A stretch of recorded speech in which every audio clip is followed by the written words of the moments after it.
Saya ingin bermula dengan bermohon maaf kepada hadirin sekalian, tuan dan puan, kerana saya duduk sedikit lebih tinggi dibanding tuan puan sekalian. Tidak mengurangi kemuliaan tuan puan di hadapan Allah Subhanahu wa taala, hanya boleh sekadar nampak saja bagi semua. Bismillahirrahmanirrahim. Assalamualaikum warahmatullahi wabarakatuh.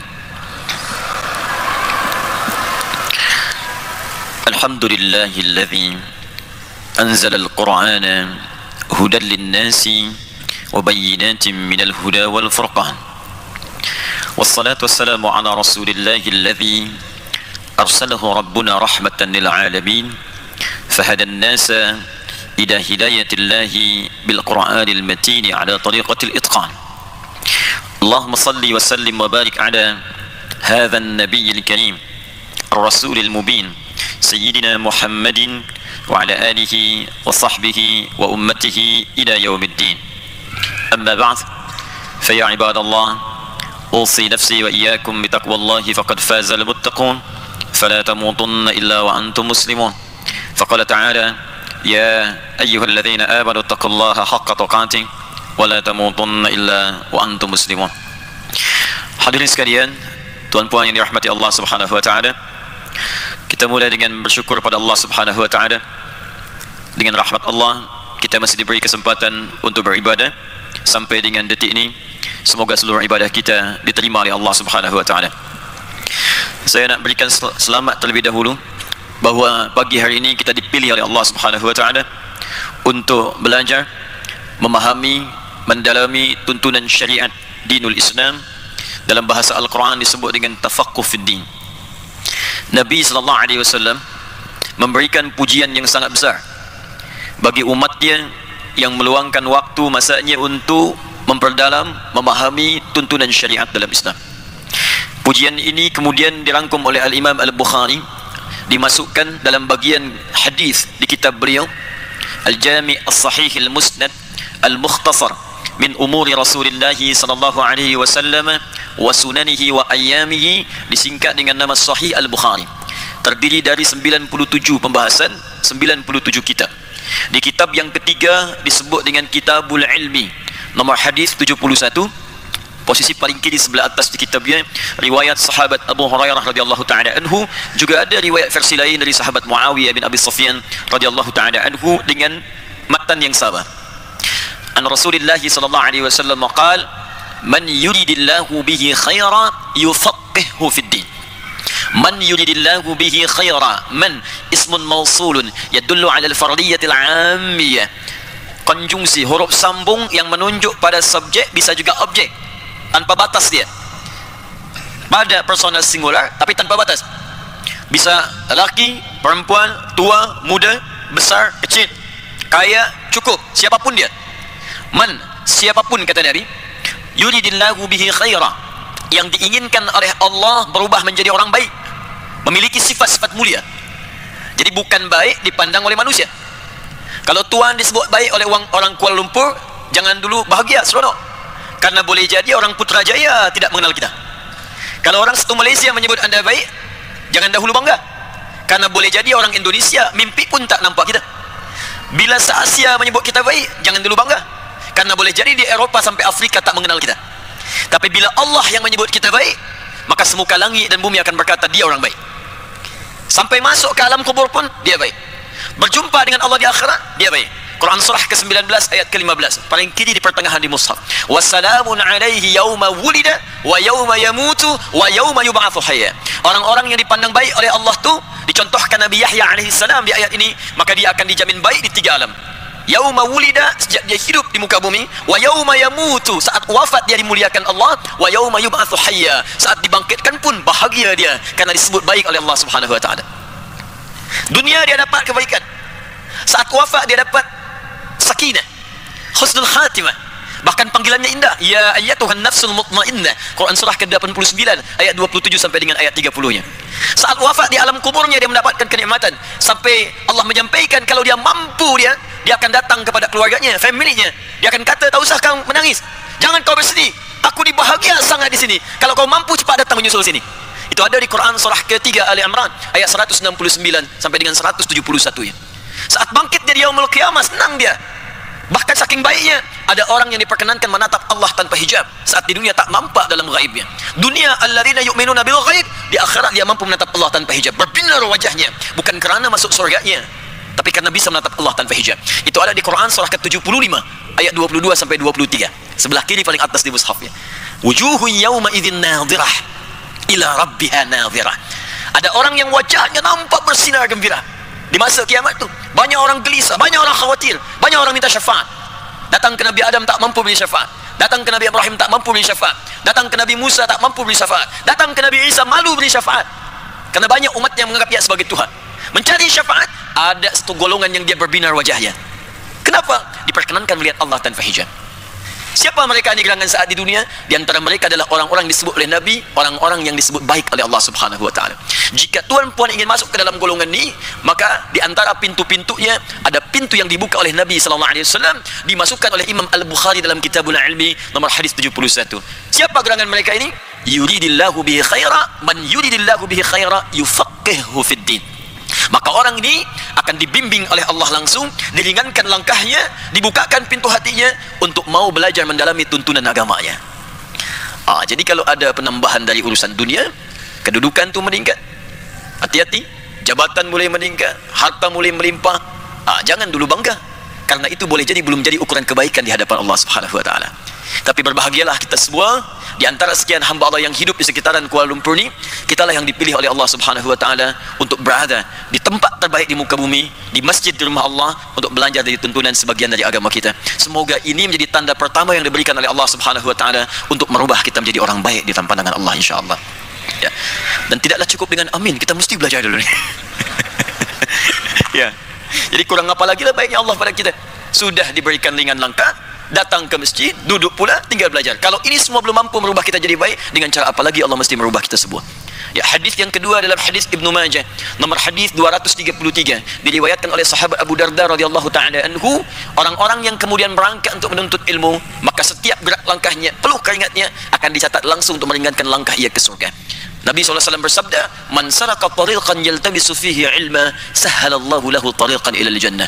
Siapa yang mampu menggerakkan langkahnya, menyiapkan dirinya, menempuh jalan dia untuk belajar pengetahuan walaupun sedikit saja, ilma nakirah, walaupun sedikit, satu ayat saja, satu hadis saja, maka Allah akan balas semua jerih payahnya, semua kesungguhannya dengan meringankan langkahnya ke surga, insyaAllah.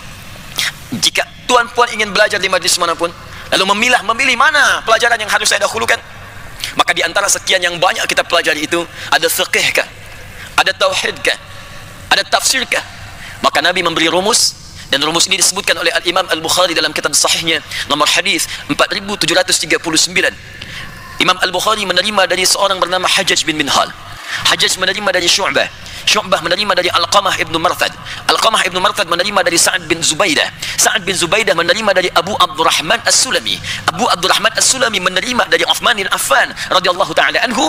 Di riwayat jalur kedua dari sahabat Ali bin Abi Thalib karamahu wajah. Keduanya menerima dari Rasulullah sallallahu alaihi wasallam. Maqal, khairukum man ta'allama al-Qur'ana wa 'allamah.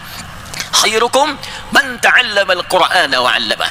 Kata Nabi, jika ada orang baik di muka bumi ini yang hendak belajar, yang nak belajar, maka di antara mereka yang terbaik adalah orang-orang yang mau memulai pelajarannya dengan belajar Al-Quran, lantas mengamalkan apa yang telah ia pelajari itu.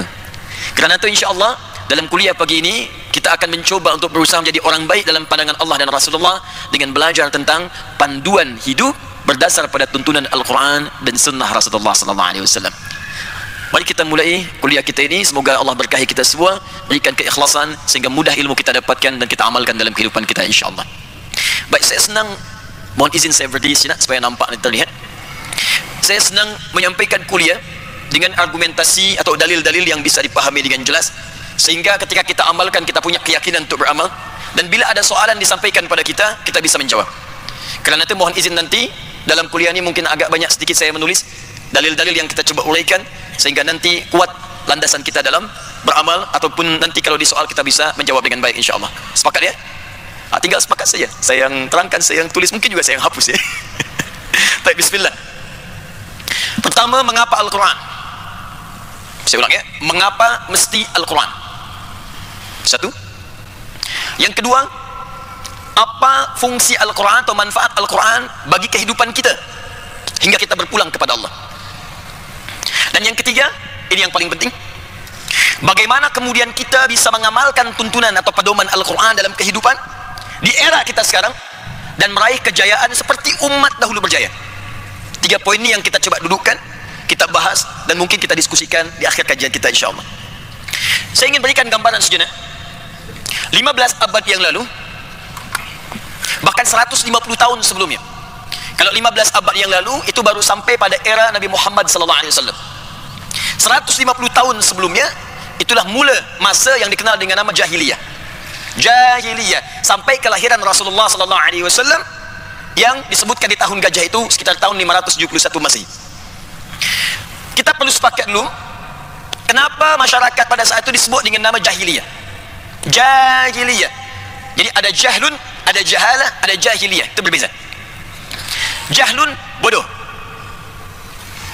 Jahalah dinaungi kebodohan. Jahiliyah penuh dengan sifat kebodohan. Jadi kalau mau mencari semua sifat bodoh, di situ kumpul semua. Kalau mau mencari semua yang kotor, di situ ada semua. Kalau mau mencari semua yang jelek-jelek, buruk-buruk, di situ ada semua. Anda mau mencari, misal Anda cari pencuri paling buruk semuka bumi, ada masa itu. Jadi kalau sekarang ada pencuri, dia terlambat.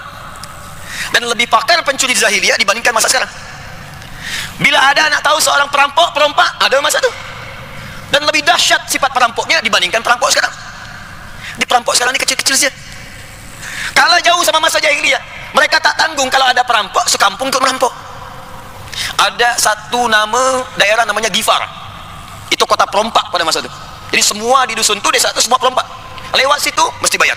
Tak bayar, hilang dagangan. Kalau tak hilang dagangan kafilahnya, hilang nyawa lah. Lewat, bayar. Lewat, bayar. Ada upeti. Desanya disebut dengan Gifar namanya. Ada lagi kebiasaan orang berzina. Wah, itu sudah tiap masa lah. Jangan dihitung harinya lagi. Bisa setiap minit orang bisa berzina. Bahkan suami kalau dia bosan dengan istri, dia akan undang kawannya. Dia kata, saya bosan dengan istri saya, kita tukar malam ini. Bisa tukar 1 juta. Lebih daripada hewan. Lebih daripada hewan. Ada yang senang berkelahi tak tanggung.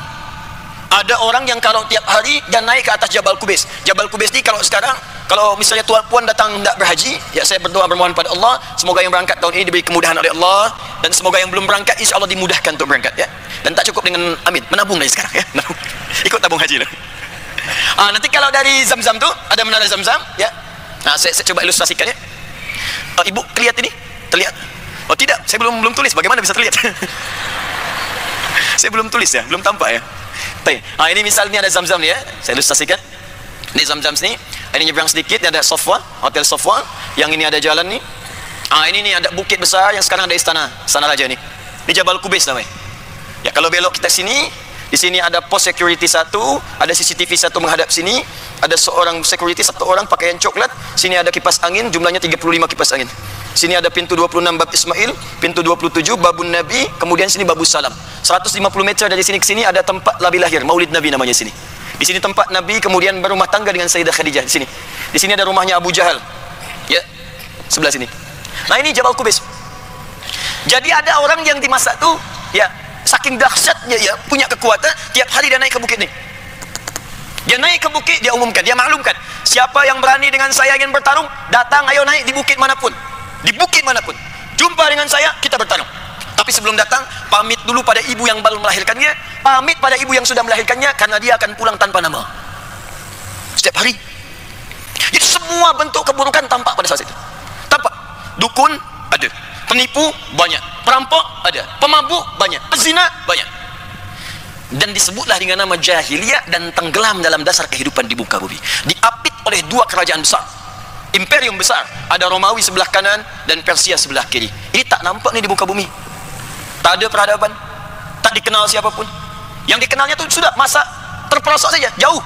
Tak ada apapun di sini, tak ada cahaya, semua sifat buruk. Romawi dikenal, Persia dikenal. 2 imperium yang bersaing satu dengan yang lainnya. Saya nak berkisah tentang satu hal yang sangat penting. Tiba kemudian diutuslah seorang rasul lahir di sini di dekat Ka'bah Al-Musharrafah. Dan ini berkat doa Nabi Ibrahim dan Nabi Ismail alaihi wassalam. Nabi Ibrahim, Nabi Ismail alaihi wassalam, selesai mereka berdua meninggikan bangunan Ka'bah, maka berdoa di dekat Ka'bah. Di antara doanya memohon kepada Allah agar dilahirkan seorang rasul yang terbaik di akhir masa nanti di tempat yang paling baik di bumi. Karena Rasul ini spesial, Rasul paling mulia, Rasul paling istimewa. Ya Allah, lahirkan di tempat spesial paling istimewa di bumi. Tak ada tempat paling istimewa di bumi kecuali Ka'bah Al-Musyarrafah. Rumah pertama yang dibangunkan untuk manusia, bukan manusia yang bangun. Quran surah ketiga ayat 3 ayat 96 sampai 97. Inna awwala baitin wudi'a lin-nas. Sungguh rumah pertama yang dibangunkan untuk manusia, Ka'bah, lalladzi bi Makkah mubarakan. Berdoa di samping Ka'bah, diabadikan doanya dalam Al-Quran surah kedua Al-Baqarah ayat 129. Paling kiri agak sedikit ke atas.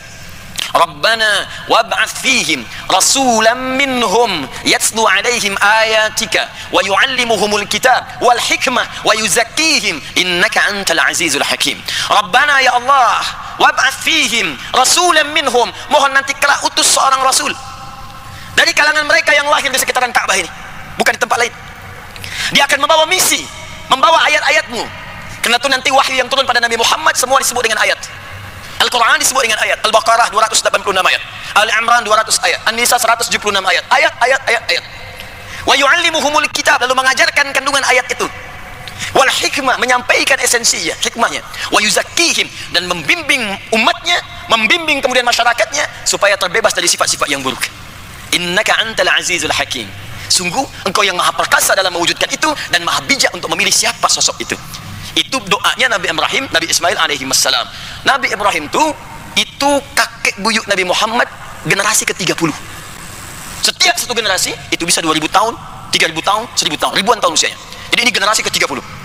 Muhammad sallallahu alaihi wasallam bin Abdullah bin Abdul Muttalib bin Hashim bin Abdul Manaf bin Qusay bin Murrah bin Kilab bin Ka'ab bin Ghalib bin Fihr bin Malik bin Nadar bin Kinana bin Khuzaimah bin Mudrika bin Ilyas bin Nizar bin Mudar bin Ma'ad bin Adnan bin Addi bin Adri bin Muqawwam bin Nahur bin Tarikh bin Ya'rub bin Yasjub bin Nabit bin Ismail alaihissalam bin Ibrahim alaihissalam. 30 generasi.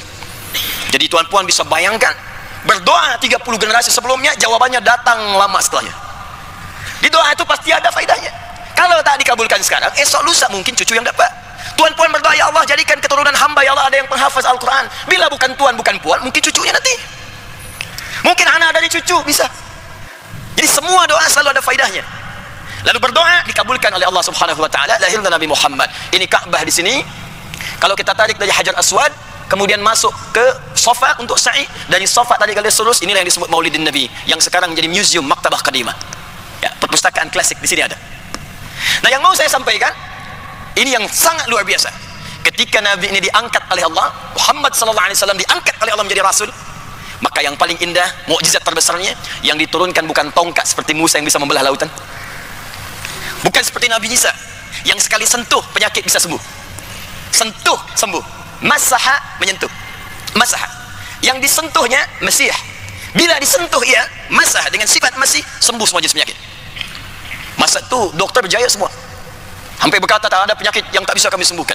Allah turunkan ada kolera, ada penyakit lain termasuk kematian. Nabi Isa diutus, sentuh sikit sembuh. Nabi Isa sakit gigi, sentuh sedikit sembuh. Nabi Isa mata tak nampak lihat, sentuh sikit sembuh. Dokter bangkrut dah situ. Ada lagi. Tapi Nabi Muhammad tadi beri itu. Apa yang diberikan pada Nabi Muhammad SAW? Satu manhaj kehidupan yang akan merubah sifat jahiliyah, terangkat kemudian berubah sifat menjadi khairu ummah, umat terbaik. Dari umat yang tenggelam paling buruk akan diangkat jadi umat yang terbaik, membawa peradaban sampai dengan kemudian menyinari dunia seluruhnya.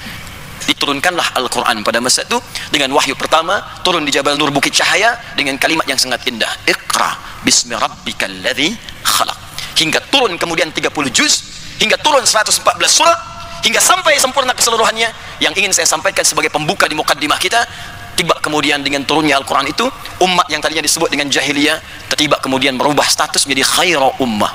Turunlah Quran surah 3 ayat 110, paling kiri sebelah atas di mushaf, sebagai pengakuan terhadap perubahan dari jahiliyah menjadi khairu ummah. Kuntum khairu ummatin ukhrijat linnas ta'muruna bil ma'ruf wa tanhauna 'anil munkar wa tu'minuna billah. Khairu ummah. Khair itu puncak sifat-sifat kebaikan. Baik itu ada 5 dalam Al-Quran. Tayyib, Quran surah kedua ayat 168. Khair, Quran surah 3 ayat 110. Ma'ruf, Quran surah 3 ayat 104. Ihsan, Quran surah ke-46 ayat ke-15. Salih, Quran surah ke-7 ayat 189. Bila disebutkan khair, itu artinya sifat-sifat, kumpulan sifat mulia yang akan merubah seseorang berperilaku baik kemudian. Jadi kalau ada orang jujur, maka ini yang paling jujur. Kalau ada orang sabar, ini yang paling sabar. Kalau ada orang tawadhu, ini yang paling tawadhu. Bayangkan, dari tadinya jahiliyah paling kasar, tiba kemudian menjadi manusia paling lembut dalam kehidupannya. Tadi yang saya cakap, orang yang tiap masa naik ke atas Jabal Qubais itu namanya Umar bin Khattab radhiyallahu ta'ala anhu. Hanya mendengar satu kalimat Taha, surah ke-20, tiba ada sentuhan dalam jiwanya. Datang, didoakan oleh Nabi sampai mengucapkan kalimat asyhadu an la ilaha illallah wa asyhadu anna Muhammadar Rasulullah. Siapa yang tak kenal Umar bin Khattab radhiyallahu ta'ala anhu, yang saat jadi khalifah bisa tiap malam dia keliling melihat rakyatnya. Kerasnya berubah jadi tegas, perhatiannya luar biasa. Tadi yang saya kata tadi, ada seorang perompak, sedesa perompak, desanya dikenal dengan nama Ghifar namanya. Nama orangnya adalah Jundub bin Junadah. Jundub bin Junadah. Karena dia berasal dari Ghifar, maka dalam bahasa Arab kalau kita nak kenalkan diri berasal dari daerah itu, tambahkan alif lam di depannya, ujungnya ganti dengan i. Saya dari Ghifar, Al-Ghifari. Ada seorang penulis kitab hadis yang sangat famous tuh, populer. Siapa namanya? Al-Bukhari. Nama aslinya bukan Al-Bukhari. Nama aslinya Muhammad. Punya bapa namanya Ismail, punya kakek namanya Ibrahim, kakek buyutnya Al-Mughirah, yang buyutnya Al-Bardizbah. Tinggal dia di Kecamatan Ju'fa, Kabupaten Bukhara, Provinsi Khurasan, negara Uzbekistan sekarang. Karena dia berasal dari Bukhara, dia kenalkan namanya, saya berasal dari Bukhara, tambah alif lam depannya, ujungnya tutup dengan i, Al-Bukhari. Ada Ustaz Hamdan ni dari Putrajaya. Dia datang ke Mekah, dia kenalkan diri. Assalamualaikum, ana Hamdan Al-Putrajayai. Ada Ahmad Al-Kuala Lumpuri. Boleh? Boleh, ya. Nah, saya nak kembalikan. Dia masuk Islam, belajar dari tuntunan Al-Quran. Jadi apa dia di kemudian hari? Allahu Akbar, dahsyat luar biasa. Berubahlah menjadi da'i, pulang kemudian ke kampungnya, dia dakwahi semua masa di kampung tu, berubah menjadi muslim, sampai Madinah gempar pada masa itu. Datang orang dengan gombolan kaki luar biasa, tak tik tuk, guncang Madinah. Dilihat siapa itu yang datang? Jundub bin Junadah dengan semua orang kampung yang masuk Islam. Maka beliau memperkenalkan dengan nama daerahnya, Ana Al-Ghifari, Abu Dzar Al-Ghifari, untuk memberi pesan kepada kita di masa datang. Saya berasal dari kampung yang dulunya gelap, masuk Islam, dapat cahaya dari Al-Quran, bisa merubah itu semua menjadi baik. Nah, karena itu dalam ilmu hadis, kalau kita nak belajar hadis, jangan langsunglah kemudian kepada matanya, lihat siapa yang meriwayatkan, ambil inspirasi dari situ. Nah, saya ingin bicara bahwa semua yang belajar dari Quran, Allahu Akbar, berubah semua, berubah. Bahkan manhaj ini berlanjut kemudian di masa-masa yang akan datang. Tidak ada semua sahabat, tabi'in, orang-orang soleh di masa kejayaan Islam, semua tumbuh kecuali semenjak budak kecil-kecil itu, mereka menghafaz Quran terlebih dahulu. Mereka keluarkan tuntunannya. Sehingga apa yang terjadi? Allahu Akbar. Semua profesi yang mereka kerjakan tidak luput dari bimbingan Al-Quran. Ada dokter, dia hafal ayat-ayat kedokteran, dia praktekkan dengan ayat itu, dia obati manusia dengan izin Allah Subhanahu wa ta'ala. Ada lagi yang ahli pengetahuan, ada astronom, dia baca Quran, dia bisa menemukan teori. Ada yang lihat baca Al-Quran, dia menemukan atom. Ada yang baca Al-Quran, dia buat prototipe pesawat terbang. Nanti saya tunjukkan kepada tuan-puan semua. Yang mau saya sampaikan, Al-Quran dahulu didudukan seperti Allah menginginkannya, bukan sekedar menjadi bacaan semata, sekalipun itu berpahala. Tapi mereka tempatkan Al-Quran sesuai petunjuk Allah melalui lisan Nabi SAW. Pertanyaannya, apakah peran yang dimaksudkan? Seperti apa gambarannya? Dan bagaimana kita mempraktekkan di era kita sekarang untuk kita dapatkan kejayaan seperti di masa lalu dalam konteks yang modern sekarang? Itu yang coba kita turunkan. Jadi saya baru mau mukaddimah nih, kita belum mulai ya. Di sini kita mulai ya. Saya boleh hapus ya? Alhamdulillah. Ini first time saya pertama datang sini ya. Saya datang sendiri, beri kuliah sendiri, menulis sendiri, dan menghapus sendiri. Masya Allah. Lengkaplah sudah. Bismillah. Ayo kita mulai. Saya nak turunkan dulu dalilnya sejenak ya. Kita mulai dengan Quran surah kedua Al-Baqarah ayat 185. Paling kiri di pertengahan di mushaf ya. Bolehkah saya minta spidol yang baru? Ada? Oh ya, bismillah. Jazakallah khair. Bismillah. Quran surah kedua Al-Baqarah ayat 185. Ini asasnya. Bismillah. Syahrul Ramadan alladhi unzila fihi al-Quran hudal linnas. Ingat, hudal linnas. Di bulan Ramadan itu Allah berfirman, yang di masa itu kita berpuasa menunaikan siam, Allah turunkan Al-Quran. Masya Allah. Sejenak.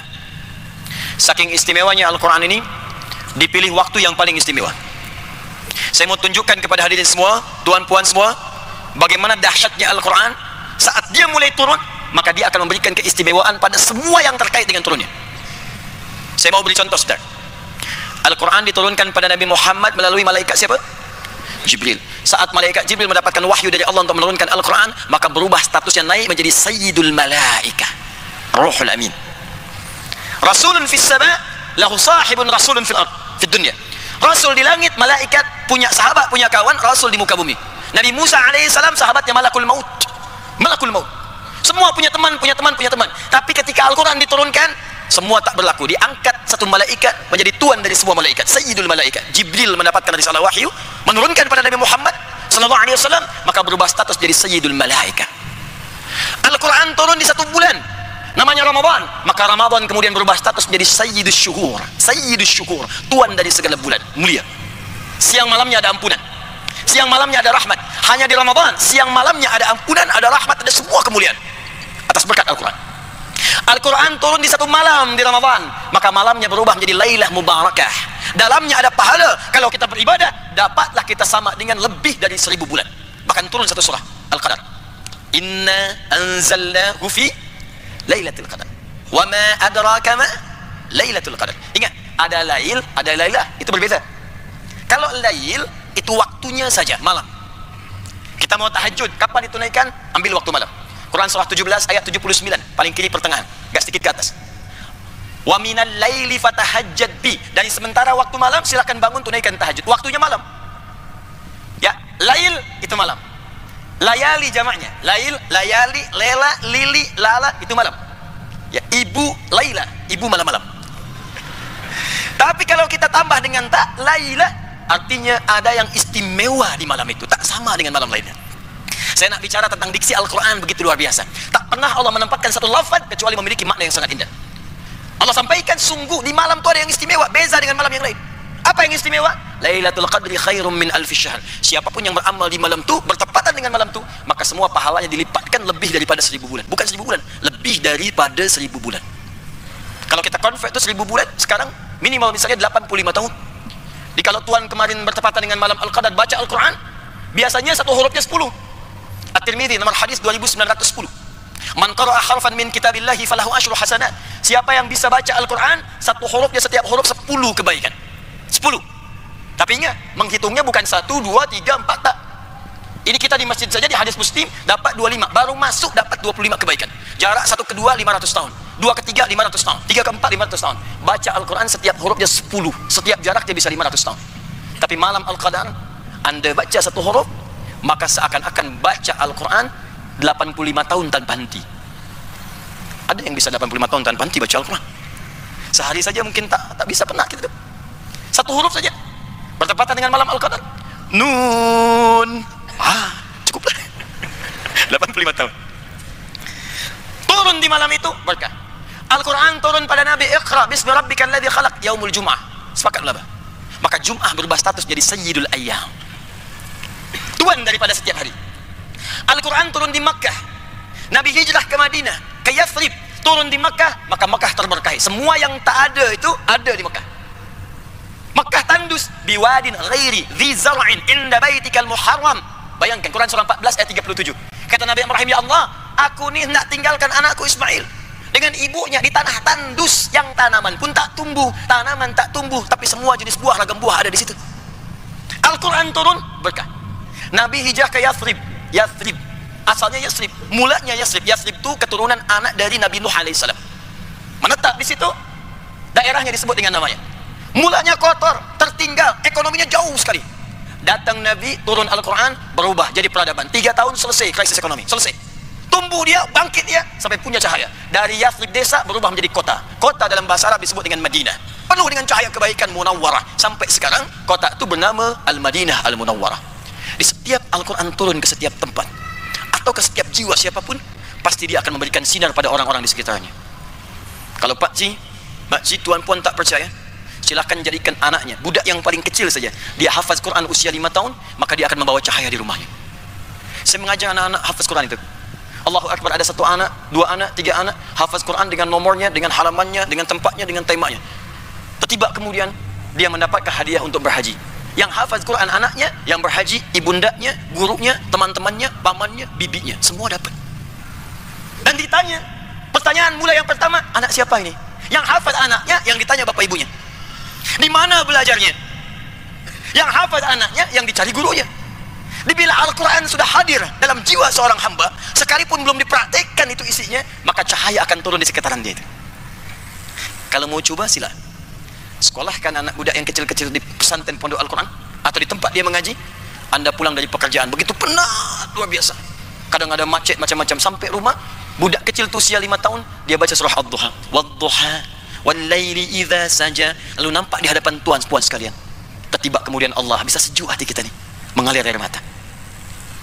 Kami ada kindergarten, itu sekolah TK, anak 4-5 tahun, kemarin baru wisuda. Manhajnya mereka harus baca dengan tartil. TK dia 2 juz, nanti masuk ke tingkat SD-nya dia 30 juz, wisudanya di Mekah, di Madinah. Kemarin kami baru wisuda anak TK, baru hafal 2 juz, hafaz 2 juz. Kemudian orang tuanya ditempatkan di depan, suruh duduk di kursi. Lalu dibuatkan mahkota-mahkota dari kertas. Anaknya membawa mahkota itu. Yang budak kecil ini, dia bawa mahkota, lalu dipakaikan di kepala kedua orang tuanya. Tak ada yang paling indah kecuali menatap setiap orang tua itu menetes air matanya. Baru 2 juz. Maka bagaimana ketika tuan puan mendapatkan informasi, Masya Allah tuan, Masya Allah puan, anak tuan puan sekarang sudah hafaz 30 juz. Allah, seakan-akan mendapat sesuatu lebih daripada durian nusangking. Indah, tertunduk, jatuh, sujud kita. Itu baru hafaz. Belum kita terapkan dalam kehidupan fungsinya. Ini baru Qurannya.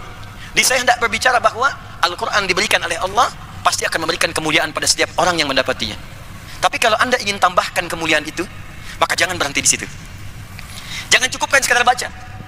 Jangan cukupkan sekadar dihafaz saja. Karena itu bukan fungsi utamanya. Kita nih belajar membaca untuk tahu isi informasi. Anda belajar bahasa Inggris supaya bisa belajar nih, news sekarang apa saja yang bisa kita baca, kita bisa pahami. Belajar bahasa Jepun supaya kita paham informasi ditulis dalam bahasa Jepun, kita amalkan, kita pahami, berinteraksi. Maka demikian Al-Quran diturunkan tuh, kita baca bukan sekadar harus dibaca, walaupun bacaan itu ada pahalanya, tapi supaya mengerti isi Al-Quran dan kita jadikan pedoman dalam kehidupan. Nah sekarang kita lihat kuncinya, ini rahasia terbesarnya, dan di sini kita akan mulai lebih serius dalam kuliah kita nih. Syahrul Ramadan alladzi unzila fihi al-Quran hudan linnas. Ini fungsi utamanya. Hudan. Ada yang lain. Kata Allah, saya turunkan Al-Quran di bulan yang mulia, di waktu yang mulia, melalui malaikat yang paling mulia, kepada Rasul yang paling mulia, di tempat yang paling mulia, dan dalam keadaan yang sangat mulia, untuk memberikan sebuah misi yang paling mulia bagi seluruh manusia. Untuk semua manusia. Jadi Al-Quran ini didesain untuk semua manusia tanpa kecuali. Sejenak saya mau bagi info sedikit ya. Saya sampaikan tadi malam juga di Masjid Tuan Kumizan. Jadi manusia ini dalam Al-Quran disebut dengan 5 nama. Bukan hanya 1, 5 nama. Hanya memang di mushaf terjemah itu seringkali diterjemahkan dengan 1 saja makna. Kalau maknanya 1, kenapa lafaznya bisa berbeza? Ya. 1 disebut dengan Bashar namanya. Apa namanya? Bashar. Disebutkan 35 kali dalam Al-Quran. Ya qul innama ana basyarum mithlukum. Nama pertama yang Allah berikan kepada Adam ketika dicipta itu Bashar. Bashar. Quran surah 15 ayat ke-28. Wa idz qala rabbuka lil malaikati inni khaliqum basyara. Ketika Allah firmankan kepada malaikat, aku akan mencipta makhluk baru, bukan malaikat, bukan jin, tapi bashar namanya. 2 ins. Selalu dipasangkan dengan jin.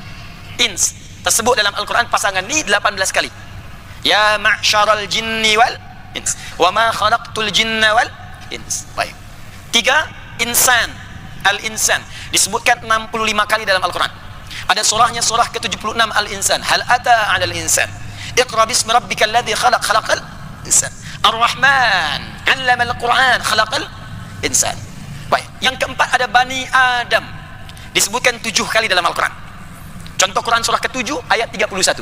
Ya Bani Adam khudhu zinatakum 'inda kulli masjid. Dan kelima ada yang disebut dengan An-Nas. Disebutkan 241 kali dalam Al-Quran. Bahkan menjadi satu surah paling favorit bagi kebanyakan manusia saat ini.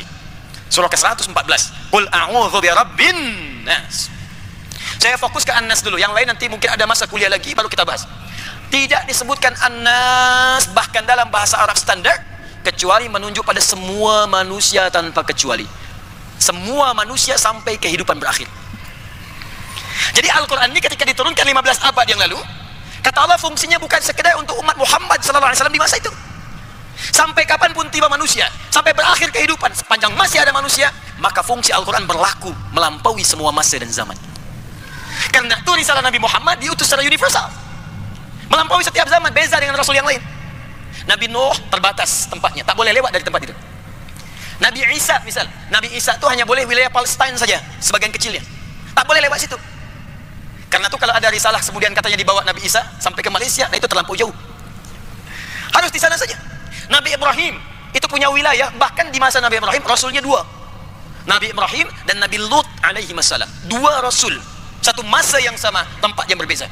Nanti buka Quran surah ke-51 dari ayat 24 sampai dengan ayat ke-31, kanan agak ke bawah sampai ke kiri atas. Di situ ada kisah Nabi Ibrahim, kedatangan tamu para malaikat yang hendak datang ke tempat Nabi Lut, hanya mampir ke tempat Nabi Ibrahim. Satu masa rasulnya dua. Nabi Muhammad tidak.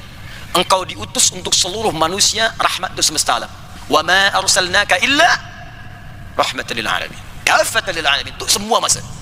Karena itu ketika Allah berikan mukjizat, maka mukjizatnya disandingkan dengan kalimat an-nas, bukan ins, bukan bashar, bukan insan, bukan bani adam, nas, untuk semua manusia. Apa fungsinya mukjizat ni? Ini rahasianya, hudan. Hudan. Apa itu hudan? Ada yang tahu apa itu hudan? Hudan tu jamak dari kata hidayah. Hidayah. Hidayah tu punya ragam makna dalam bahasa Arab. Satu, bisa berarti solution, solusi dari semua problematika hidup yang kita alami. Solusi, jalan keluar, makhraj. Tuhan punya persoalan, apa solusinya? Hidayah. Tuhan punya masalah, apa solusinya? Hidayah. Hidayah bisa juga berarti jalan menuju kesuksesan, jalan menuju kesuksesan, sukses. Hidayah bisa juga berarti jalan menuju kemudahan, sesuatu yang mudah, lapang. Kita minta ihdinas siratal mustaqim, ihdinas siratal mustaqim. Ya Allah, berikan kami kemudahan dalam hidup, jalan yang lurus. Karena kalau lurus itu lapang, tak berkelok dia, lapang, mudah, lancar. Segala jenis kemudahan dalam hidup. Masya Allah, mau bekerja, mudah. Mau berumah tangga, mudah. Apapun yang dikerjakan, mudah, mudah, mudah, mudah, mudah. Hidayah. Bila kita nak satukan semua ni, solusi, sukses, mudah, hidayah, hidayah, hidayah, maka rubahlah bentuknya menjadi jama'. Jama' tu mengumpulkan semua maknanya. Maka dirubah kalimat hidayah menjadi hudan namanya. Hudan, jama' dari kata hidayah. Jadi kalau sudah berbicara tentang hudan, berarti semua ragam jenis hidayah ini terkumpul dalam kalimat ini. Di sini ada solusi, di sini ada jalan keluar yang mudah, di sini ada bimbingan kesuksesan. Artinya apa? Isi Al-Quran itu ketika diturunkan oleh Allah kepada Nabi Muhammad SAW dalam masa kurang lebih 23 tahun itu, dari Al-Fatihah sampai An-Nas, bukan bacaan biasa, tapi semuanya ada bimbingan kehidupan, ada panduan hidup, ada pedoman hidup yang memberikan solusi, kemudahan, kesuksesan pada semua aktiviti kita yang kita jalani sampai berpulang kepada Allah. Itulah Al-Quran. Saya nak beri contoh, tapi tak usah dicatatlah, karena saya baca sedikit cepat. Ya, nanti kalau ingin melihat kembali, boleh lihat nanti review di rekaman. Ya, saya nak beri contoh sini. Dari mulai lahir sampai wafat. Pertama, mula masa dalam kandungan. Bagaimana di kandungan tu, dalam kandungan lemah jadi berat, terlahir anaknya menjadi soleh. Apa tuntunan dalam Al-Qurannya? Kita buka Quran surah ke-7 ayat 189. Keadaan janinnya bisa dibuka di Quran surah ke-22 ayat yang kelima. Detailnya di Quran surah ke-23 dari ayat 9 sampai dengan ayat ke-11-nya. Kemudian dia terlahir. Saat melahirkan, apa tugas pertama seorang ibu yang baru melahirkan dan tugas ayah yang baru mendapatkan anugerah anak? Disebutkan bimbingannya di Quran surah kedua ayat 233. Lalu dia tumbuh, diberikan ASI, diberikan susunya sampai dengan usia 2 tahun sempurnanya. Apa bimbingan yang pertama diberikan pada masa itu? 2 tahun sampai menjelang balik. Turun Al-Quran surah ke-31 ayat ke-13 sampai dengan ayat ke-19-nya. Lalu dia setelah itu berusaha untuk mencari pengetahuan. Bagaimana mendapatkan pengetahuan yang sempurna supaya imannya menguat, ilmunya pun meluas. Maka ada di Quran surah ke-58 ayat yang ke-11. Cara mencarinya di Quran surah ke-9 ayat 122. Maka dia mulai berpindah tempat lagi, naik lebih tinggi lagi, bergaul dengan orang yang berbeza. Jangan sampai terpengaruh. Ada laki-laki, ada perempuan, bagaimana bergaul yang baik supaya tetap menjaga takwa. Ada bimbingan di Quran surah ke-49 ayat ke-13-nya. Dia mulai mengenal pasangannya, apa yang harus dilakukan supaya tidak terjebak dalam pergaulan yang tidak baik. Maka kalau sudah tahu ta'aruf, berikan maharnya, Quran surah ke-4 ayat ke-4. Lakukan pernikahan, Quran surah ke-30 ayat ke-21. Setelah dia menikah, maka mestilah belajar tentang cara menjalani rumah tangga, Apa hak kewajiban suami? Apa hak kewajiban istri? Jangan sampai berumah tangga tapi tak tahu bagaimana menjalaninya. Maka muncullah kemudian tuntunan dasarnya di Quran surah keempat ayat 34. Itu tugas pokoknya. Lalu dirinci oleh Al-Quran. Kamu suami, ini tugasnya. Pertama, mencari nafkah. Bagaimana cara mencarinya? Quran surah kedua ayat 168. Itu yang standar. Kalau ingin cepat baru berangkat, rezeki sudah menanti. Akan ada di Quran surah kedua ayat 172. Ingin lebih cepat lagi, belum berangkat, rezekinya sudah menunggu. Bahkan ada yang mendatangi dari sisi yang tidak dia duga. Ada amalannya di Quran surah ke-7 ayat 96. Kemudian pun jangan lupa, kadang-kadang saat bekerja tidak kosong dari ujian. Ada yang mencoba ingin bersaing dengan cara yang tidak sehat, menyingkirkan, menyungkurkan, dan macam-macam. Maka Anda lakukanlah amalan supaya dijaga oleh Allah Subhanahu wa taala di Quran surah ke-17 ayat ke-79 sampai 81. Jika ada yang sudah mau menjatuhkan, Anda dijahili, maka lakukan amalan di Quran surah ke-21 ayat ke-87 sampai dengan 88-nya. Bagaimana tugas seorang istri di rumah? Dia menjaga rumah tangga, jaga izzahnya, jangan sampai runtuh aibnya, datang aib di rumah tangga. Quran surah 4 ayat 34. Jika sudah punya anak, anaknya sulit diarahkan, maka bimbingannya turun di Quran surah ke-17 ayat 23 sampai dengan 27-nya. Kalau pernah capek lelah datang sakit, wajar, namanya manusia pasti ada sakitnya. Nabi Ibrahim pernah sakit. Kalau yang ringan-ringan saja, petunjuknya ada di Quran surah ke-26 ayat 80. Kalau memang secara medis klinis, kata medis yang tak mungkin sembuh, tak ada obatnya nih, tak ada yang mustahil bagi Allah. Diturunkan Quran surah ke-21 ayat 83 sampai 84. Kata Allah, kalau tuan-puan mengerjakan amalan seperti amalan Nabi Ayub nih, maka kami akan sembuhkan seperti Allah sembuhkan Nabi Ayub. Wa dzikra lil 'abidin. Naik lagi, naik lagi. Tuan sukses bekerja. Bagaimana cara mensyukuri nikmatnya supaya nikmat itu terjaga, bertambah lagi, tambah lagi, tambah lagi. Maka formulanya ada di Quran surah ke-14 ayat yang ke-7. Kalaulah ada tahadiat, tantangan, hambatan, maka bersabar. Cara pertama, identifikasi masalahnya supaya bisa kita selesaikan. Maka identifikasinya dari yang kecil, menengah, besar ada di Quran surah kedua ayat 214. Rinciannya ada di Quran surah kedua ayat 155 sampai dengan 157. Solusinya ada di Quran surah ketiga ayat 142. Naik lagi, naik lagi, naik lagi. Usia 40 tahun. Tuan-puan masih hidup, ada anak-anak, orang tua masih ada. Kata Allah, engkau harus bersyukur kepadaku dengan berbakti kepada kedua orang tuamu. Boleh jadi kesuksesan itu bukan karena kerja kerasmu, tapi bapakmu dulu yang bekerja perlu keringatnya. Ibumu yang dulu malam tahajud bangun menangis kepadaku, memohon, ya Allah, jangan sampai anakku seperti aku, berikan kesuksesan kepadanya. Maka berdoalah, bimbingan doanya ada di Quran surah ke-46 ayat ke-15. Semakin sepuh, semakin sepuh, semakin sepuh. Jangan dikira kemudian semakin tua akan hidup abadi. Tidak. Anda pasti akan kedatangan apa yang disebut dengan maut. Quran surah ketiga ayat 185. Yang membawa maut itu namanya malakul maut. Quran surah ke-32 ayat yang ke-11. Anda harus kenal dengan malakul maut. Kalau tak kenal, maka Anda tak akan siap untuk kembali kepadanya. Kalau Anda kenal, maka siapkan amalan saat dia datang, kita siap. Apa di antara amalannya? Dipanggil dengan indah di Quran surah 89 ayat ke-27 sampai ayat ke-30. Kalau tak percaya, abai dengan dunia, sila. Allah sampaikan Anda nanti hidupnya saat akan wafat akan sulit, bahkan dipukuli oleh malaikat. Quran surah ke-8 ayat ke-50. Tak percaya? Sila.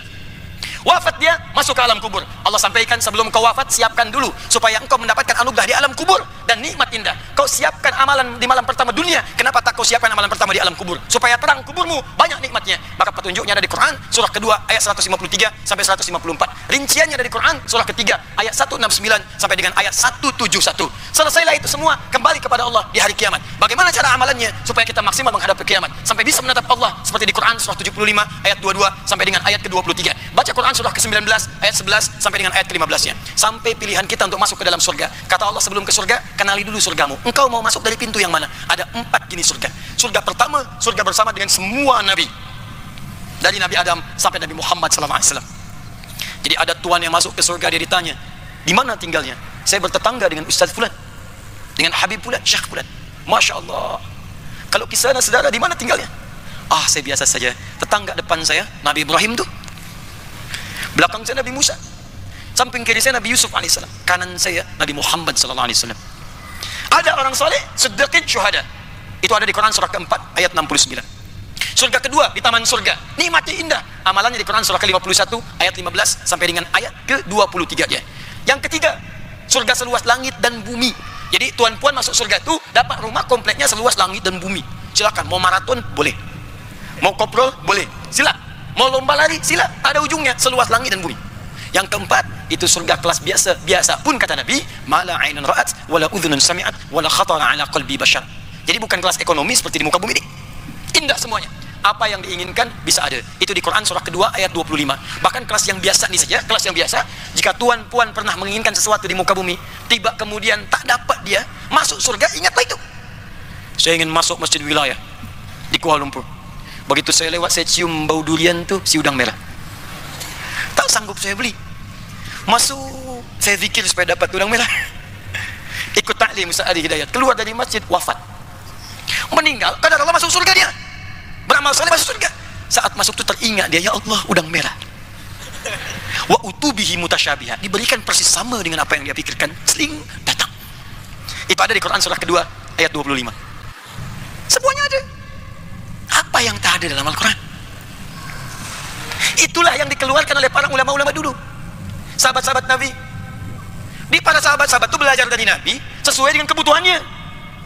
Ada di antara mereka bisnismen, pebisnis, pengusaha, maka mereka akan keluarkan ayat-ayat untuk bertijarah, berniaga, dijadikan bimbingan dalam kehidupan. Begini berniaga yang baik, bagaimana menjauhi riba, bagaimana berbuat dengan tidak mengurangi takaran, bagaimana supaya tak curang, sehingga semua apa yang mereka kerjakan itu berkah. Kayanya tak nanggung, kaya mereka. Tuan kenal Abdurrahman bin Auf? Kenal di mana? Ada yang kenal Abdurrahman bin Auf? Sini lah. Alhamdulillah. Tapi tak apa, di Indonesia tuh ada yang kenal Firaun.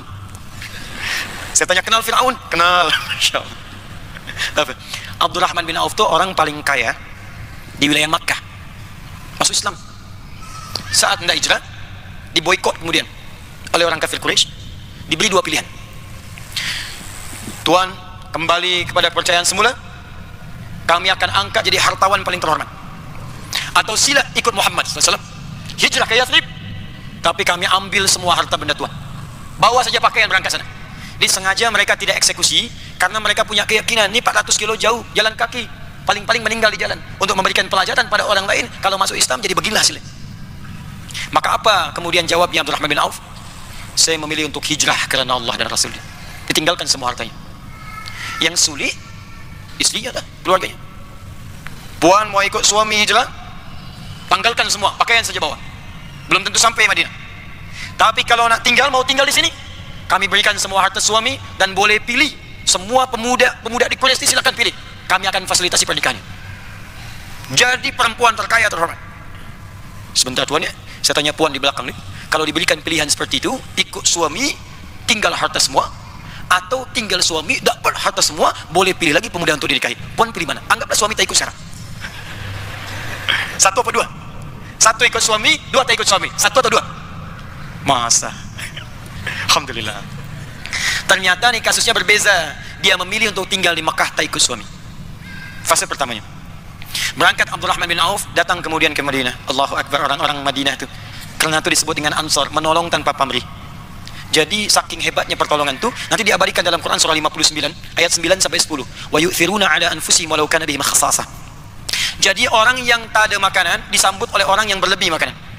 Orang kehausan disambut oleh orang yang bawa minuman. Orang yang kaya jatuh fakir disambut oleh orang paling kaya di Madinah. Datang dia sambut di perbatasan. Ini kisahnya sangat famous, sangat terkenal. Begitu sampai disambut, akhir karim, bahasa kita ni, sami'tu annaka kunta ghaniya. Saya dengar tuan ni pernah kaya dan jatuh fakir. Kalau ingin kaya lagi, khudh nisfa mali, ambillah setengah kekayaan saya. Orang paling kaya di Madinah datang menyambut pada orang baru hijrah yang jatuh fakir. Kalau nak kaya lagi, ambil setengah harta benda saya. Karena dia tahu secara psikologi, itu ada beban. Yang biasa kaya di atas dia, tiba-tiba jatuh. Kan di fisika juga begitu rumusnya. F1 sama dengan F2 kan? Gaya gerak sama dengan gaya dorong. F1 sama dengan F2. Pukul sikit, bunyi kecil. Pukul besar, bunyi nampak kuat. Harta pun begitu. Harta sikit, gayanya sederhana. Harta banyak, miliaran ringgit, keluar dari mobil, sudah lain gayanya. Ya. Tapi juga jangan lupa, rumus turunannya, F, gaya, berbanding lurus dengan P, pressure, tekanan. Gaya berbanding lurus dengan tekanan, hukum Pascal ya. Artinya orang yang banyak bergaya, maka dia akan banyak tekanan dalam hidupnya. Banyak orang kaya, banyak bergaya, jatuh fakir dia, beban hidupnya banyak. Tak bisa menampung gayanya. Orang ini menduga, ini khawatirnya ada beban, ambil setengah harta saya. Bahkan dahsyatnya, saya dengar keluarga pun ditinggalkan. Kalau ingin menikah lagi, ambil pilih perempuan paling tercantik di Madinah, sekalipun itu bagian dari keluarga saya. Saya fasilitasi pernikahannya. Kita bergantian puan ya. Saya tanya tuan dulu. Kalaulah tuan ditawari seperti ini, datang ke Jakarta, tiba-tiba ada orang nawarkan, ambil setengah harta saya, kalau nak nikah lagi, pilih perempuan paling cantik di Jakarta, saya berikan fasilitinya. Saya tanya ya, diterima atau tidak ditolak sama sekali? Huh?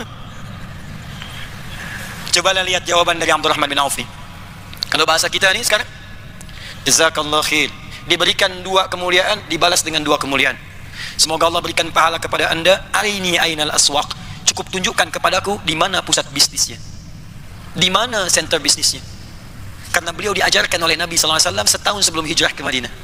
Prinsip-prinsip dalam Al-Quran. Sepanjang punya kemampuan, jangan pernah kemudian rendahkan diri kita di hadapan orang. Tawakal kepada Allah, ikhtiar. Beliau punya kemampuan manajemen dalam bisnis, maka dipandu dengan ayat-ayat Al-Quran, diperhatikan. Hanya 3 bulan saja jadi orang paling kaya nomor 3 di Madinah. Nomor 3. Hanya dalam setahun jadi orang paling kaya nomor 1 di Madinah. Yang kapaknya saja terbuat dari emas. Kapaknya saja. Orang paling kaya sekarang itu belum tentu punya kapak. Abdurrahman bin Auf, modalnya Al-Quran, diterapkan dalam kehidupan, jadi orang paling kaya. Dan Nabi pernah bercakap, kata Nabi, kaya itu biasa bagi umatku. Jadi kalau mau kaya itu gampang, keluarkan ayat-ayatnya. Kita pedomani kaya, biasa. Harus kaya, kalau tak kaya bagaimana kita bisa berzakat, bisa berhaji, bisa berinfak. Gunakan kekayaan itu untuk mendekat kepada Allah. Itu yang disebutkan di Quran, surah ke-28 ayat ke-77, paling kiri sebelah bawah. Wabtaghi fima atakallahu daral akhirah wa la tansa nasibaka minad dunya. Gunakan kekayaan itu untuk mencari ridha Allah. Cari kemuliaan akhirat, dapatkan surga dengan harta itu. Kalau cuma mau ria, mau pamer, sudah ada Qarun yang lebih dulu. Jadi kalau ada orang kaya di Kuala Lumpur nih pamer dengan mobilnya, dengan jabatan, dengan kedudukan, dengan rumahnya, sampaikan pada dia, maaf tuan terlambat. Sudah ada Qarun lebih dulu. Gunakan untuk mendapatkan ridha Allah. Nah, manhaj inilah yang digunakan oleh orang-orang setelahnya. Dia tak pernah ada Muslim tinggal hidup sepeninggal Nabi kecuali mereka akan belajar dari Al-Quran, dari Al-Quran, dari Al-Quran untuk diamalkan dalam kehidupan. Abu Abdurrahman As-Sulami, saya nanti berhenti 15 menit untuk kita berdiskusi sejenak. Kalau nanti tak ada diskusi, saya akan keluarkan manhaj hadisnya. Kita baru Qurannya. Abu Abdurrahman As-Sulami menyampaikan riwayat. Beliau itu yang meriwayatkan hadis yang khairukum man ta'allama al-Qur'ana wa 'allama. Kata beliau, akhadhtul Qur'ana an qaumin. Saya belajar Quran ini dari sekelompok kaum. Maksudnya sahabat. Karena beliau berjumpa dengan golongan sahabat. Utsman bin Affan, Ali bin Abi Thalib dan yang lainnya. Banyak beliau belajar. Saya ini belajar Al-Quran dari sekelompok kaum. Bagaimana cara belajarnya? La natajawaz an asyrati ayatin. Kami tidak melampaui dulu, melewati dulu 10 ayat. Paling banyak kami belajar 10 ayat. Kemudian kami berusaha beramal dengan ayat yang telah kami dapat itu. Amalkan dulu. Amalkan. Sudah dia bisa mengamalkannya, baru dia berpindah kepada ayat yang lainnya. Sehingga Abdullah bin Amr ibn al-As radhiyallahu ta'ala anhuma pernah memberikan komentar.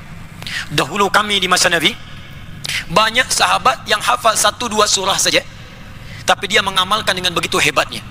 Jadi amalnya lebih banyak daripada hafazannya.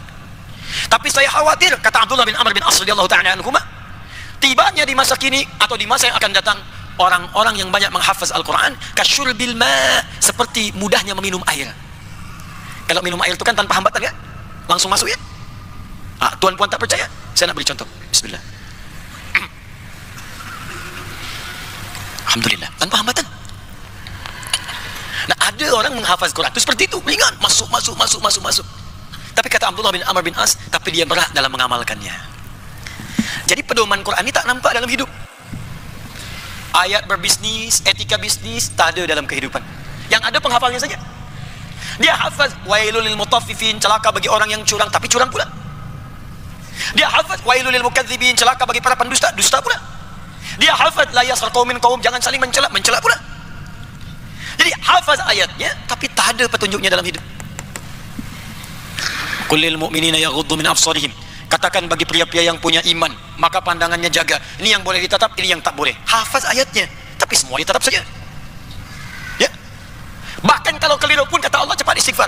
Wasari'u ila maghfirah, cepat istighfar. Anda lewat ni atau kemudian melihat di handphonenya ada gambar-gambar yang tak seronok, tak pantas, Anda lihat. Orang beriman kalau masih ada iman, kata Allah, dia akan palingkan. Dan saat berpaling tu dia ucapkan istighfar, astagfirullah, pindah dia. Itu kalau masih ada iman. Dan antara ucapan dengan berpaling tu sama. Tak ada yang terlambat. Jangan lisan berucap tapi wajah tak berpaling. Astagfirullah, dosa ni. Coba lihat, tu lihat, astagfirullah. Nah, inilah yang repot tu. Kita bicara yang kecil-kecil dulu nih, belum bicara yang tinggi-tinggi. Orang dulu begitu, dia belajar Quran dulu, solat dulu yang baik. Dan dahsyatnya, keluarlah tuntunan dari Al-Quran itu bagi hidupnya. Ibnu Sina, Al-Kindi, Al-Farabi, Al-Ghazali, Al-Khawarizmi, semua menghafaz Quran. Ibnu Sina kecil dia sudah menghafaz Quran. Dan dia menemukan bimbingan dari situ bagaimana mendapatkan teori-teori kedokteran secara otodidak sendiri dia. Ya, by himself. Yang dahsyat, saya nak berikan contoh. semua yang terjadi di zaman jahiliyah ketika turun Al-Quran, maka semuanya berubah diarahkan kepada yang baik. Contoh pertama, Quran surah ke-26 itu mengisahkan tentang para penyair, syuara, pemusik. Itu orang-orang jahiliyah pandai bermusik, pandai bikin syair. Bait-bait mereka luar biasa. Ini saking hebatnya mereka, melihat apapun jadi syair, Tuhan. Melihat apapun jadi puisi, Tuhan. Apapun yang dilihat. Imrul Qais pernah jalan di sebuah lembah. Ada orang yang sedang melamun, tengok ke lembah itu. Seketika dia bikin syair. Kifa nabki min dzikra habibin wa manzili bisaqdili wa bainad dakhuli fahawmali. Al-Asma'i di kemudian hari, dia melihat burung bulbul lompat-lompat di atas pohon. Di bawahnya ada sungai, bunga-bunganya begitu indah. Seketika dia bikin syair. Sautus safiril bulbuli hayyaja qalbi thamili al-ma'u wa zahru ma'a zahri lahdul muqali fa anta ya sayyidali wa sayyidi wa maulali fakam tayammuni ghazayilun uqayqali qataftuhu min wadatin fi hadha ar-rajuli faqala la la la faqad ghada muharwili wa wal walad wali ya wailali faqultu la tuwalwili fabayinu lu'ali qalat auhina kadha in haradithul muqali kahatan kakailali tabtabuli. Coba diulangi. Itu orang dulu begitu, melihat dia bikin syair. Nabi pulang dari perang Tabuk, langsung keluar kalimatnya. Tala'al badru alaina min thaniyatil wada'i wajaba syukru alaina mada'a lillahi da'i. Itu seketika saja. Seketika. Berkembang kemudian jadi pengetahuan, jadi ilmu. Ilmunya disebut dengan arud namanya. Punya rumus, formulanya disebut bahar namanya. Ada 16 formula. Ada tawil. Formulanya tawilun nakhudun al-bukhuri fadailu fa'ulun mafa'ilun fa'ulun mafa'ilu. Ada rajas, mustafilun mustafilun. Tahukah tuan-puan semua, ketika datang risalah Al-Quran itu merubah kebiasaan orang-orang yang biasa bersyair tanpa makna, tak ada maknanya, hanya bolak-balik keliling lembah cari inspiration, tak ada maknanya, sampai diabadikan dalam Quran surah ke-26 tuh dengan namanya para penyair asy-syu'ara, ayat 224. Lalu diperbaiki oleh Al-Quran sampai muncul ayat 227-nya. Wasyu'ara'u yattabi'uhumul ghawun alam tara annahum fi kulli wadi yahimun wa annahum yaquluna ma la yaf'alun. Apakah tuan-puan pernah dengar kisah tentang para penyair di masa jahiliyah yang bolak-balik keliling lembah dengan orang-orang yang tersesat, tak ada maknanya dalam kehidupan. Mereka cuma melamun saja cari inspiration tapi tak ada makna. Lalu mereka berkata yang tak pernah mereka kerjakan, cuma buat lirik-lirik saja, lirik-lirik. Aku mencintaimu, nikah tidak. Itu saja. Semuanya khayalan saja. Tapi turun Al-Quran merubah semua itu. Illal ladzina amanu wa amilus shalihat. Ketika Al-Quran turun dengan iman, maka yang sia-sia tadi dirubah menjadi amal saleh. Amilus shalihat, maka syairnya berubah menjadi zikir. Wa dzakarullaha katsira. Tadi saya contohkan rumus rajas, mustafilun. Turun Al-Quran berubah masa, datang Ibnu Malik. Yang rumus tadi dirubah menjadi alfiyah yang memudahkan kita belajar kaidah bahasa Arab. Kalamuna lafzun mufidun kastaqim wasmun wa fi'lun thumma harfunil kalim wahiduhu kalimatun wal qawlu am wa kalimatun biha kalamun qad yu'am bil jarri wat tanwini wan nida wa al wa musnadin lismi tamyizun hasal bitafa'alti atat wa ya'if anli wa nunik balanna fi'lun yanjalli. Masuklah ke pondok pesantren, masuklah ke ma'had belajar ilmu nahwu. Yang tadinya syair-syair jadi pedoman gramatikal bahasa Arab untuk memudahkan belajar Al-Quran dan memahami maknanya. Ada alfiyah di ilmu hadis ya Suyuti, ada alfiyah di qiraat asyrahnya, ada semua berubah jadi qiraat. Datang ke Andalus jadi alfiyah. Tapi sayangnya ketika masyarakat muslim terlena dengan dunia dan meninggalkan tuntunan Al-Quran, maka diambillah khazanah ilmu itu ke tempat lain dan kembali kepada mulanya. Dari yang tadinya ilmu berubah menjadi musik lagi. Maka muncullah kemudian notasi-notasi musik. CDF, GABC, GABC, DFIS, GDFIS, GABCIS, D, ABCIS, D, FIS, GIS, A, FIS, GIS, ABCIS, DIS, E, BCIS, DIS, E, FIS, GIS, AIS, B, FIS, GIS, AIS, B, CIS, DIS, AIS, FIS, CIS, DIS, AIS, FIS, GIS, AIS, BIS, CIS. Kunci A, kunci D, kunci F. Ustaz bisa ke main? Tak. Saya tak bisa saya. Tak boleh saya main alat musik tak. Cuma saya hafaz. Saya senang membaca, saya belajar, saya lihat. Tuan nak tanya, setiap hari saya coba kumpulkan news tu. Saya pakai satu-satu. Jajarkan. Antonio Griezmann pindah dari Atletico Madrid ke Barcelona, saya hafaz tu. Yang seharusnya 200 juta euro sampai 100 juta euro, saya hafaz. Yang Messi dapat kartu merah kemarin menit 37, saya hafaz. Nonton kan? Tak. Frank Lampard pindah ke Chelsea, saya hafaz. Baru menang kemarin 4-0. Hafaz saya. Nonton kan? Tak. Untuk apa kita menukar akhirat, bisa tahajud, bisa baca Quran di malam hari dengan hanya soccer bola saja? Apa yang kita bisa lihat besok, kenapa harus kita hadirkan di malam ini? Itulah Quran seperti itu dulu. Perlu bukti lain? Banyak. Penemu atom. Siapa penemu atom? Banyak anak-anak ini di sekolah nih, senior high school, bahkan di university. Bila saya tanya siapa penemu atom, jawabnya John Dalton. Bukan. Penemu atom pertama kali bukan John Dalton, tapi Jabir ibn Hayyan. Bahkan di Eropa, di Europe dikenal dengan bapaknya alkemi, bapak kimia. Kapan dia menemukan atom? Saat membaca Al-Quran. Masuk ke surah 57. Surah besi, Al-Hadid. Dia baca sampai ayat 25-26. Wa anzalnal hadid. Kami turunkan besi kemudian. Turun besi. Saya ni sebelum tiba di Malaysia, kami berkunjung ke Museum Geology di Bandung, Jawa Barat, West Java. Kami masuk kemudian ke satu tempat. Di tempat tu ada bongkahan meteor. Allahu Akbar, saya langsung terpana. Di antara sampah meteor tu ternyata ada yang bentuknya besi. Besi tu jatuh. Dulu tu ada ayatnya. Ditemukanlah besi oleh Jabir bin Hayyan, dibawalah ke rumahnya, di lab kecilnya, ya, di makmalnya, dianalisis oleh beliau, sampai ditemukanlah partikel terkecil dari besi itu, sampai jadi atom. Nah sekarang atom besi ini dalam dunia modern itu nomor atomnya sama dengan ayat di Quran, dan isotopnya sama persis dengan nomor surahnya. Besi itu Fe rumusnya, ferum, F besar E kecil, E besar F besar I kecil, ferum. Nomor atomnya 26. Atom itu harus punya isotop untuk menjaga supaya dia stabil. Ada 4 isotopnya, nomor 55, 56, 57, 58. Dan isotop yang paling stabil untuk menjaga atom besi ini nomor 57. Surah 57 Al-Hadid, surah besi, ayat 25-26. Ibnu Firnas membaca surah Al-Mulk, surah 67, bukan sekedar dibaca sebelum tidur, tapi dipahami ayatnya sampai masuk ke dalam ayat ke-19 itu. Awalam yarau ila tayri fawqahum saffatin wa yaqbidna ma yumsikuhunna illa ar-rahman. Apakah kalian tidak menganalisis, memperhatikan bagaimana burung itu bisa terbang, mengepak-ketukkan sayapnya. Jadi terbang tuh karena bisa punya sayap, kepak-ketuk. Tapi kalau Allah tak berkehendak, tak bisa dia terbang. Maka dia menyimpulkan, oh kalau kita ingin terbang, minimal kita harus punya sayap. Maka dia buat prototipe sayap, bikin, sambungkan tangan kanannya. Dia orang Andalus, Spanyol, ya Spain sekarang. Sambungkan kirinya. Dia mulai naik ke atas bukit, kepak-ketuk belum sempurna, jatuh dia. Perbaiki lagi. Dia tak putus asa. Kita hanya mengenal Thomas Alva Edison, bikin 1000 kali percobaan, tak. Banyak orang muslim sebelum tu. Dia bikin lagi, perbaiki lagi, terbang lagi, jatuh lagi. Yang paling hebatnya, dia buatlah semacam hendak sempurna tu, lebih bagus lagi. Dia kepakan, wah ini kayaknya kokoh nih, terbang. Naik ke atas bukit yang paling tinggi di Spanyol. Terbang dia. Allahu Akbar, tinggi. 20 meter dia bisa terbang. Lepas tu jatuh, meninggal. Tapi dia bukan sekedar wafat, dia meninggalkan karya yang diilhami dari Al-Quran. Yang kelak nanti karya itu, khazanah umat Islam itu akan dibawa ke Europe setelah terjadi perjanjian Tordesillas tahun 1494. Ya, ada perang tuh, terjadi perjanjian Tordesillas, dibawa ke sana. Nah, dulu khazanah umat Islam ditemukan, dikembangkan lagi di barat. Ditemukanlah kemudian Wright bersaudara menemukan prototipe pesawat terbang. Sampai kemudian ada retakan di atasnya, crack. Setiap pesawat jatuh. Siapa yang menemukan teori crack itu? Mr. Crack. Seorang bukan orang Arab, bukan orang Amerika, bukan orang Jepun, tapi rumpun kita di Melayu, dari Pare-Pare, yang Profesor Dr. Engineer Baharudin Yusuf Habibie, ya Presiden Indonesia nomor ketiga itu. Beliau yang memulainya kemudian sampai dikenal dengan Mr. Crack. Tapi tak banyak orang tahu siapa beliau tu. Beliau dididik oleh orang tuanya macam Imam An-Nawawi didik orang tuanya, sehingga dia cinta dengan pengetahuan. Tak pernah mau dia keluar bermain. Jadi kalau dia bermain lewat pintu depan, dia masuk lagi lewat pintu belakang. Sama dengan Imam An-Nawawi, bawa kitab, suruh bermain. Orang bermain, dia baca kitab. Rajin sholat malamnya, rajin baca Qurannya. Nah itulah. Jadi semua orang dulu tuh, dia keluarkan tuntunan Al-Quran, dia bawa dalam kehidupan. Inilah manhaj hidup yang seharusnya kita keluarkan dalam hidup.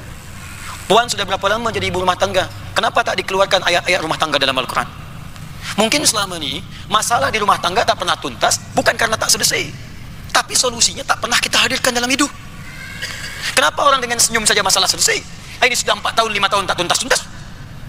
Tuan bekerja ni bukan karena rezekinya tak sampai. 2-3 hari kerja tak nampak rezeki. 3 tahun kerja sulit pula. Padahal di Quran ada 8 jenis rezeki. Bahkan ada rezeki yang belum dicari, dia sudah datang. Dan dia tak penat mencarinya. Engkau tingkatkan takwa, aku kirimkan rezeki dari sisi yang tidak engkau duga. Wa may yattaqillaha yaj'al lahu makhraja wa yarzuqhu min haitsu la yahtasib. Itulah seharusnya begitu. Tuan-puan dokter, kenapa tidak dikeluarkan ayat-ayat kedokteran dalam Al-Quran? Jadikan bimbingan dalam kehidupan. Tuan-puan engineer, tuan-puan pejabat punya kedudukan, kenapa tidak dikeluarkan ayat-ayat itu dalam Al-Quran? Dan kita pedomani dalam hidup. Sudah banyak orang sukses di masa lalu, kenapa tidak kita ambil manhajnya untuk kita terapkan di masa kini? Dan dia melampaui zaman masanya sampai kehidupan berakhir. Saya coba berhenti sejenak. Kita belum selesai, ada bagian yang terakhir. Kalau memang masanya masih ada, nanti kita akan bicara teknisnya. Kalau saya ingin keluarkan semua tuntunan itu, bagaimana cara cepatnya dan seperti apa Nabi membimbing nilai-nilainya.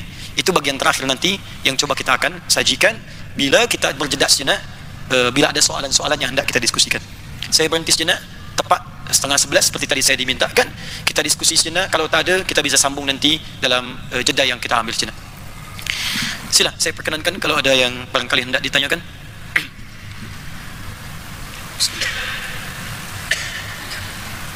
Ada soalan ke? Ada? Sila. Boleh pakai mic ya? Allahumma salli alaihi wasallam. Ya, tak apa. Ustaz, di Putrajaya semalam Ustaz ada sebut mengenai amalan di mana Allah mempercepatkan ke syurga, tapi Ustaz tidak menyebut amalan apakah di akhir semalam. Jadi diminta kalau misalnya Ustaz hari ini boleh terangkan amalan apakah yang Ustaz sebutkan semalam. Baik. Assalamualaikum. Ada soalan, amalan apakah yang bisa mempercepat seseorang untuk bisa masuk ke dalam surganya Allah Subhanahu wa taala? Ada beragam jenis amalan dalam Al-Quran yang memberitakan kepada kita jika diamalkan itu maka seseorang akan berpeluang masuk ke dalam surga, bahkan dengan begitu cepatnya. Bahkan di antara mereka ada yang mendapatkan syafaat Allah sehingga masuk surganya tanpa hisab. Amalan pertama ada di Quran surah ketiga Ali Imran ayat 31, paling kiri sebelah atas di mushaf. Qul in kuntum tuhibbunallaha fattabi'uni yuhibbukumullahu wa yaghfir lakum dzunubakum. Katakan Muhammad pada semua umatmu, jika memang mereka semua serius mencintai Allah, mesti serius. Jadi amalan pertama itu adalah amalan mencintai Allah Subhanahu wa taala. Cinta kepada Allah. Al-mar'u ma'a man ahabba. Seorang itu akan bersama dengan yang dia cintai. Bukankah kalau Tuhan cinta dengan anak akan cepat bawa anak kemanapun? Tuhan cinta dengan puan, dengan istri akan dibawa kemanapun. Jadi seorang yang mencintai, sifat cinta itu akan memberikan perhatian terbaik bagi yang dicintainya. Maka yang pertama kata Allah, Qul in kuntum tuhibbunallah. Katakan Muhammad, jika ada di antara umatmu yang serius mencintai Allah. Jadi mesti sungguh-sungguh. Karena kalimat ini bisa saja dihapus kalimat kuntumnya. Kalau kita hapuskan di luar Al-Quran, misal kita berkata begini, Qul in tuhibbunallaha, atau Qul in tuhibbullaha, kuntumnya dibuang. Itu artinya sekedar cinta saja. Jadi kalau sekedar cinta, semua cinta. Saya nak tanya puan semua, apakah kita cinta dengan Allah? Semua akan jawab cinta. Semua akan jawab cinta. Tapi kata Allah, saya tidak berpuas dengan ucapan. Karena cinta itu butuh pembuktian. Nah ini akhwat-akhwat ni yang belum menikah ni, jangan maulah diberikan kata-kata wangi surga tu, ya, angin surga. Bila ada pemuda bercakap, ayolah naiklah denganku, aku mencintaimu. Jangan dengar tu. Katakan padanya, buktikan cintamu dengan menuliskan namaku di buku nikah kita. Catat tu, bikin status ya. Cinta tu butuh pembuktian. Bukan naik motorcycle bersama seakan dunia milik berdua, yang lain tak ada. Mesti ada pembuktian. Maka Allah hadirkan dengan kalimat tegas menggunakan taukid. Di dalam ilmu nahwu tu kana wa akhawatuha, kuntum, kana, kanat, takunu. Kalau dia bertemu dengan fi'il mudhari, maka fungsinya berubah menjadi taukid, penguat, serius. Kata Allah, kalian mesti serius. Jika serius mencintai Allah, maka amalan cinta itu dibuktikan dengan fattabi'uni. Ikuti semua tuntunan Rasulullah sallallahu alaihi wasallam. Ikuti. Karena tu tuntunan Nabi itu komplit sekali, komprehensif, lengkap. Sila perhatikan, tuan puan lihat, tak ada dalam kehidupan tuntunan macam Islam yang memberikan tuntunan lengkap dari bangun tidur sampai tidur lagi kecuali dalam Islam. Sila bandingkan, compare dengan keyakinan lain, tak akan ditemukan. Kita ni bangun tidur saja sudah ada tuntunannya. Sila, semua pekerjaan kita itu ada doanya. Doa itu sesungguhnya formula tuntunan dari Nabi. Coba saya nak tanya ya, kalau kita bangun dari tidur, kita baca apa? Alhamdulillahilladzi ahyana ba'dama amatana wa ilaihin nusyur. Tahu dari mana? Itu ada di Abu Daud, nomor hadis 1367 sampai 1369. Doanya ada di Al-Bukhari, nomor hadis 181. Caranya, kata Ibnu Abbas, kana Nabi sallallahu alaihi wasallam, adalah kebiasaan Nabi sallallahu alaihi wasallam, idza staiqadha min naumihi, jika beliau bangkit dari tidurnya, fajalasa, maka sunnahnya duduk sejenak. Jangan dulu bangkit, karena kita belum sadar penuh tu. Duduk sejenak. Fama sahabiyadihi min athari naumi, maka hapuskan dahulu bekas ngantuknya dengan tangan yang bagian bersihnya. Hapus dulu. Jadi bukan baru duduk langsung baca doa. Boleh jadi masih ngantuk membaca doa. Bagaimana bisa paham dengan doanya? Alhamdulillahilladzi ahyana. Bangun-bangun jam 8 dah dia. Sadar dulu. Setelah sadar itu baru baca doa.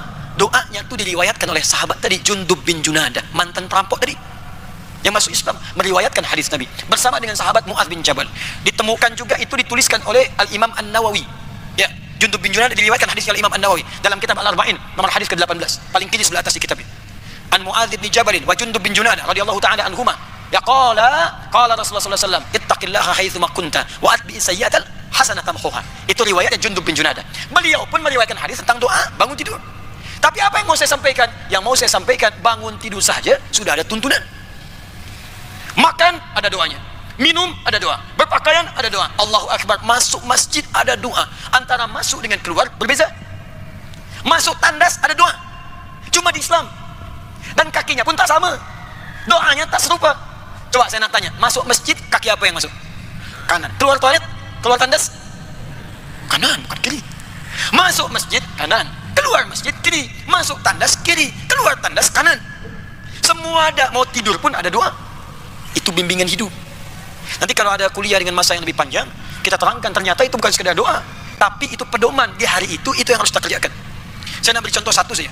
Kenapa kita mengucapkan alhamdulillahilladzi ahyana ba'da ma amatana wa ilaihi nusyur? Itu ada kaitan dengan doa sebelum kita tidur. Di sebelum kita tidur ini, Nabi terbiasa istighfar 70 kali sampai 100 kali. Lalu mengevaluasi dirinya. Apa yang telah dikerjakan di hari itu. Terkadang beliau tak malu meminta maaf kepada istrinya. Istighfar, istighfar, istighfar. Lalu merencanakan besok yang akan dikerjakan. Bangun tuh kita ucapkan alhamdulillahilladzi ahyana ba'da ma amatana. Terima kasih ya Allah, syukur Engkau hidupkan kembali hamba setelah Engkau tahan selama tidur. Ba'da ma amatana itu maksudnya wafat sementara.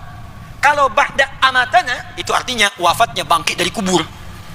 Kalau dalam bahasa kita, ya Allah, sesungguhnya Engkau bisa wafatkan hamba dari tidur tadi, tapi Engkau berikan kesempatan lagi hidup di hari ini, ya Allah.